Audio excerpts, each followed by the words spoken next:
أعوذ بالله من الشيطان الرجيم. بسم الله الرحمن الرحيم. الذين يأكلون الربا لا يقومون إلا كما يقوم الذي يتخبطه الشيطان من المس ذلك بأنهم قالوا إنما البيع مثل الربا وأحل الله البيع وحرم الربا فمن جاءه موعظة من ربه فانتهى فله ما سلف وأمره إلى الله ومن عاد فأولئك أصحاب النار هم فيها خالدون يمحق الله الربا ويربي الصدقات والله لا يحب كل كفار أثيم. Sadaqallah.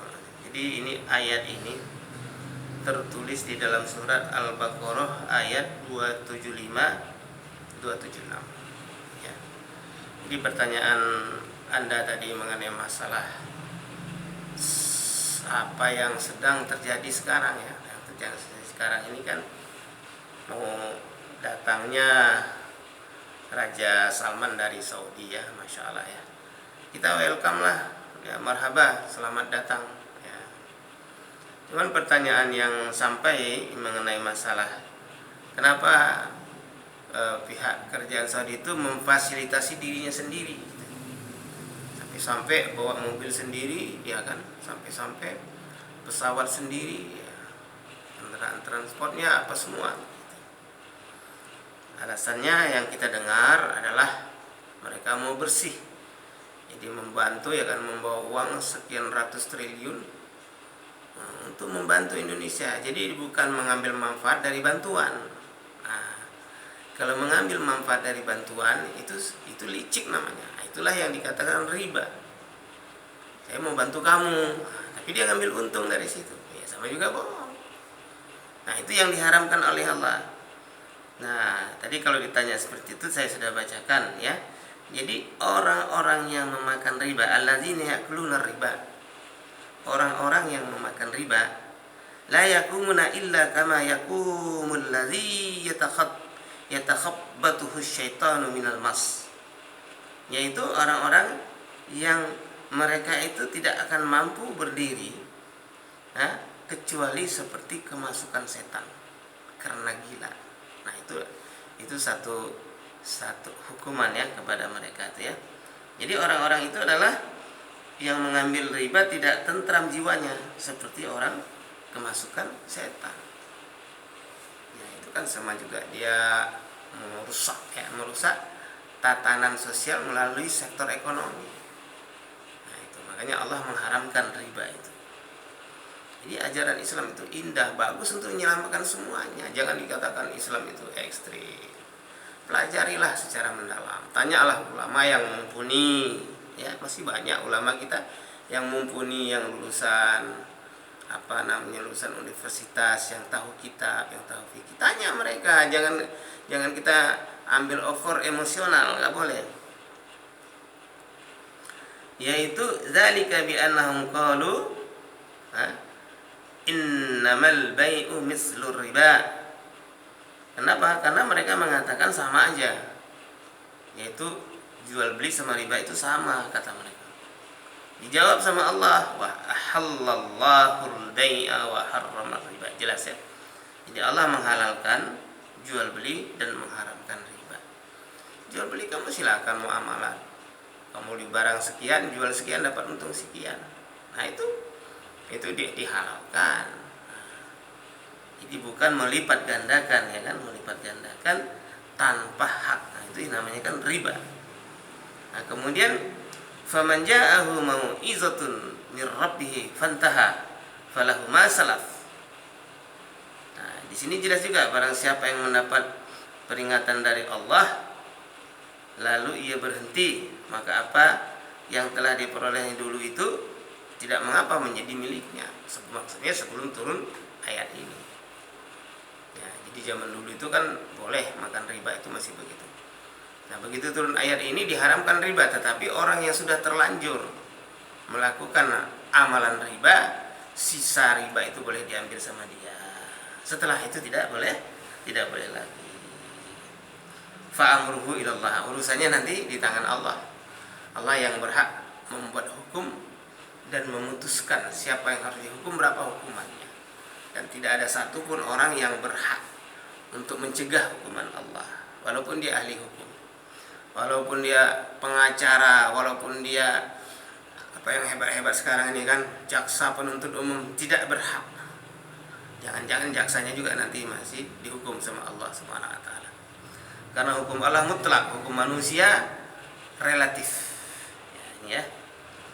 Wa man 'ada fa ulaika ashabun nar. Tetapi siapa yang mereka balik lagi kepada amalan riba, kembali kepada amalan riba, mereka itu berarti menentang Allah. Menentang Allah, mereka itu disebutkan di sini ashabun nar, penduduk neraka. Penduduk neraka itu apa sih? KTP-nya neraka. Nama Fulan bin Fulan, ya kan? Alamat RT 2 RW 3 nomor 14, neraka jahanam. Nah, itu hasil daripada riba itu. Hum fiha khalidun, bukan hanya masuk neraka, tapi mereka kekal. Kekal itu berapa? Tidak ada umur, tidak 100 tahun, tidak 1000 tahun, tidak 1.000.000 tahun, tidak 1.000.000.000 tahun. Jadi ya tinggal ngamalin aja. Sayang kan, cuman makan ribanya sebentar tapi kekal abadi di sana. Makanya nanti orang-orang bank, orang-orang asuransi ini ya, pondok-pondok pesantren, saya imbau jangan mau dibantu ya, oleh bank-bank konvensional, asuransi konvensional ya. Nah, sedangkan yang syariah saja sekarang ini masih dipertanyakan, belum 100%, karena giralnya itu masih melalui Bank Indonesia, masih melalui bank sentral. Ibaratnya airnya bersih tapi kerannya masih kotor, tetap dia kotor. Bagus itu adalah tidak usah sama sekali. Kalau mau bantu aja dengan secara manual. Nah, gitu. Jadi kita kadang-kadang membangun madrasah yang bagus supaya dapat ini dunia akhirat, tapi caranya cara yang riba.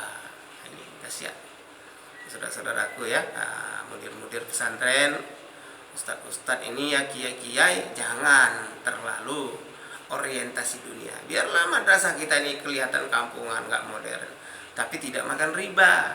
Nah, kita jaga nih murid-murid kita ini, dia mau menghafal Al-Quran tapi makanannya riba. Coba, makanya banyak sekarang anak-anak hafal Quran tapi akhlak tidak berubah. Kenapa? Rohaninya nggak diisi, hafal cuma lisan saja. Nah, ini bahaya. Kita sambung sedikit lagi. Yamhaqullahu riba wa yurbis sadaqah. Allah menghabiskan, memusnahkan riba ya. Riba itu seperti diguyur gitu sehingga ribanya habis. Tapi Allah itu menyuburkan sedekah. Yurba itu menyuburkan.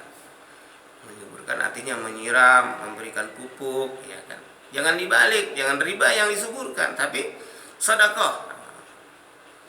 Sedekah apa sih? Sedekah itu ya zakat, infak, sedekah. Banyakkan kita keluar uang, karena harta yang sesungguhnya milik kita, kata Nabi SAW, adalah apa-apa yang sudah kita makan, apa-apa yang sudah kita pakai, dan apa-apa yang sudah kita infakkan di jalan Allah, itulah milik kita. Selain itu, walaupun sertifikatnya atas nama kita, itu bukan milik kita. Maka kita jangan seperti orang nyanyo, jangan seperti orang seperti merasa memiliki. Ya inilah ya. Jadi yamhaqullahu riba wa yurbis sadaqah. Allah memusnahkan riba dan menyuburkan sedekah. Ya, memusnahkan riba itu maksudnya adalah memusnahkan harta itu dan menyediakan berkahnya. Ya kan? Enggak ada keberkahan. Habis ya, dapat harta banyak, penyakit melulu, penyakit ginjal, jantung, koroner, macam-macam, darah tinggi, darah rendah. Masya Allah. Tiap minggu ke rumah sakit, habis duit mati juga, mati dalam keadaan makan riba. Nah, itu kita udah lihat, saksikan sendiri. Wallahu la yuhibbu kulla kafarin athim. Dan Allah tidak menyukai setiap orang yang tetap dalam kekafiran dan tetap bergelimang dosa ya. Nauzubillah min dzalik ya.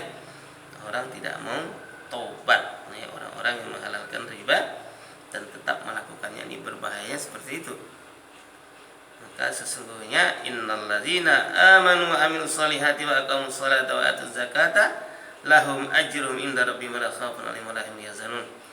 Sesungguhnya orang beriman, beramal soleh dan menegakkan salat, menunaikan zakat, itulah mereka mendapat pahala yang banyak dari sisi Tuhannya dan mereka tidak takut dan tidak gentar. Orang beriman ini hidupnya tuh senang ya kan, sederhana, pikir akhirat, nggak banyak utang, anak-anaknya diajarkan agama, hafal-hafal Quran, ngaji, sholat berjamaah, masya Allah, silaturahmi, sedekah, masya Allah, menyenangkan. Tapi kalau orang nggak beriman tuh hidupnya susah payah, seperti ada masalah terus, ada masalah terus, ada duit masalah, nggak ada duit masalah. Gitu. Oh ya, jadi pertanyaan yang tadi itu seperti yang sekarang ini ya, nah, itu kita simpatik dengan Raja Salman ini ya, karena mereka mau membantu tetapi tidak mau memberatkan orang yang dibantu. Tidak boleh. Seperti sekarang kita kan dibantu oleh Cina ya kan. 3 bank kita dijadikan garansi coba. Ya, bank BRI, bank BNI sama bank Mandiri. Itu sertifikatnya ditaruh di sana itu coba. Itu bukan yang membantu, itu nyekek namanya. Nah, itu kita sudah terjerat dengan usaha riba. Tidak mungkinlah negara kita ini akan maju kalau cara berekonomi kita seperti itu. Nggak mungkin, tidak ada jalannya. Mensejahterakan rakyat dengan memakan riba itu nggak mungkin, nggak pernah ada jalannya. Celaka iya, makin rusak iya. Nah, membayar bunganya aja berapa itu? Membayar bunganya aja itu, ya kalau saya dengar-dengar, saya sih tidak ahli ekonomi ya. Katanya berapa keturunan itu belum selesai, itu bunganya aja belum pokoknya. Nah, jadi apa gunanya kan dunia kita dapat banyak, tapi hidup kita nanti di akhirat sengsara. Kita buatlah amal kita yang saleh, yang baik, yang bagus sehingga mendapat ridha Allah Subhanahu wa taala. Fa ilam taf'alu fa'zanu biharbin minallahi wa rasulih. Jika kamu tidak mau juga melaksanakannya, maka umumkan perang Allah dan Rasulnya. Wah, kalau Allah dan Rasulnya sudah menyatakan perang kepada kita gara-gara kita makan riba, mau apa lagi kita? Siapa yang bisa membantu kita? Orang-orang makan riba itu kelihatannya aja tuh hebat, sehat-sehat kan, berdasi ke sana kemari. Tapi mereka itu sebenarnya hidupnya nggak bahagia. Penyakit itu, stres itu. Nah, apalagi kalau udah ketangkap basah, korupsi sekian, mau di mana coba? Tempat tidur yang empuk ternyata tidak bisa buat enak tidur. Yang bikin enak tidur itu Allah. Makan tidur enak itu bukan tempat tidur dan makan yang bikin enak, tapi Allah yang bikin enak. Itu perlu iman. Wa in tubtum falakum ru'usu amwalikum. Jika kamu tobat, baru berhak mendapatkan pokok harta. Wala la tazlimuna wala tuzlamun, ya. Tidak dizolimi dan tidak menzolimi. Ini tidak rugikan dan tidak merugikan. Nah, itu hebatnya ajaran Islam. Nah, tetapi apabila wa in kana zu usratin fanaziratun ila maisarah.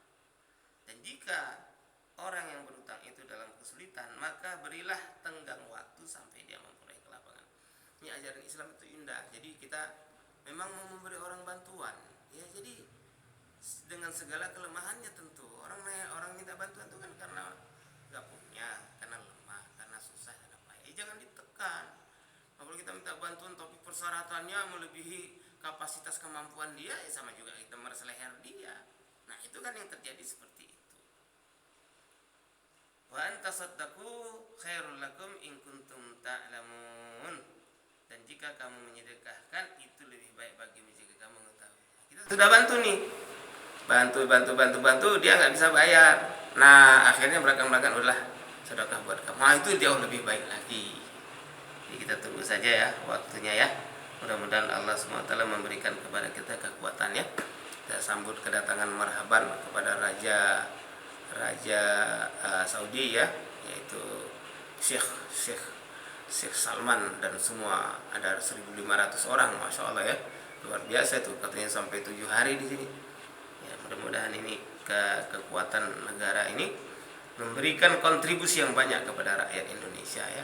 Terbuka lagi pintu khazanah kepada kita bahwa persaudaraan muslim itu lebih dari sekedar uang ya. Bayangkan dia rela mengeluarkan uang sekian ratus triliun itu karena ada rasa persaudaraan sesama muslim. Orang Islam itu sebenarnya nggak perlu banyak-banyak utang, apalagi Indonesia negara kaya ini. Indonesia ini saking kayanya itu kata Profesor Mugiarto dalam satu disnatalisnya waktu saya masih meliput dulu jadi wartawan di Istana Negara di zaman Pak Harto. Dia pernah mengatakan bahwa Laut Arafura yang ada di kota Sorong itu, di bawah kota itu penghasil udang elong lobster terbesar di dunia. Ekspor ke Jerman, ke Amerika, ke Jepang, ke Inggris, jutaan US dollar setiap hari. Udah cukup katanya memberi makan 225 juta rakyat Indonesia.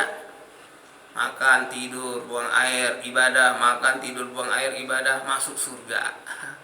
Gak usah digarap lagi Kalimantan biar jadi hutan, Sulawesi biar jadi Sumatera biar jadi hutan, gak usah digarap karet, gak usah digarap lagi itu apa katanya kelapa sawit, gak usah digarap lagi emas, gak usah digarap lagi timah, gak usah digarap lagi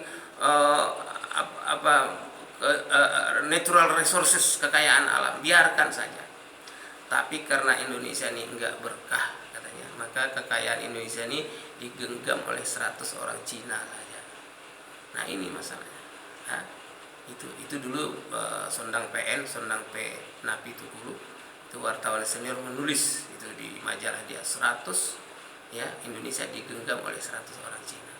Itu masih di zaman Pak Harto, sampai sekarang masih lebih lagi. Waktu zaman Bung Karno itu yang namanya Cina Tongju habis kan, nah, begitu masuk Salim Group, nah, sampai sekarang.